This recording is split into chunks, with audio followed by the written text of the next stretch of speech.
একটি মসজিদের দেশ আর্মেনিয়া ও উত্তর কোরিয়া।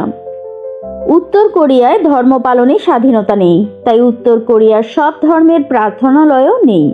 আপনি চাইলেও আপনার পছন্দ অনুযায়ী ধর্ম পালন করতে পারবেন না।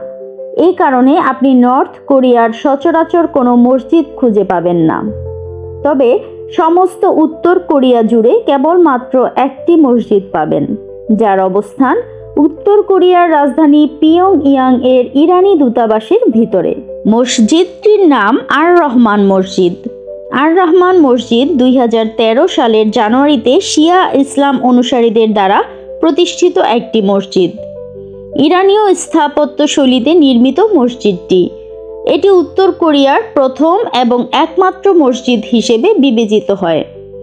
শিয়া সংস্কৃতির সাথে যুক্ত হলেও দেশটির একমাত্র মসজিদ হওয়ায় দেশটিতে অবস্থানরত অন্যান্য মুসলিম সম্প্রদায়ও সালাত আদায়ের জন্য মসজিদটি ব্যবহার করেন। উত্তর কোরিয়ার অবস্থিত অন্যান্য মুসলিম দেশ যথা মিশর, লিবিয়া ও পাকিস্তানের কূটনৈতিক মিশন আছে, তবে এই দূতাবাসগুলির অভ্যন্তরে কোনো প্রতিষ্ঠিত মসজিদ নেই। এ সকল মুসলিম দেশের কর্মীরা জুমার নামাজ আদায়ের জন্য আর রহমান মসজিদে আসেন।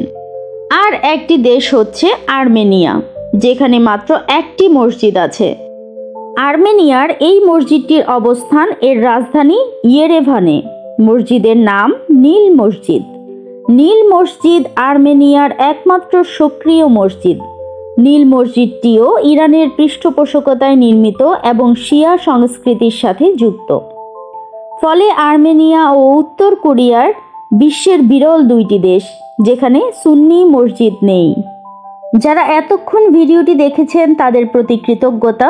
যারা আমার চ্যানেলটি সাবস্ক্রাইব করেছেন তাদের অনেক ধন্যবাদ। যারা সাবস্ক্রাইব করেননি তারা প্লিজ চ্যানেলটি সাবস্ক্রাইব করবেন।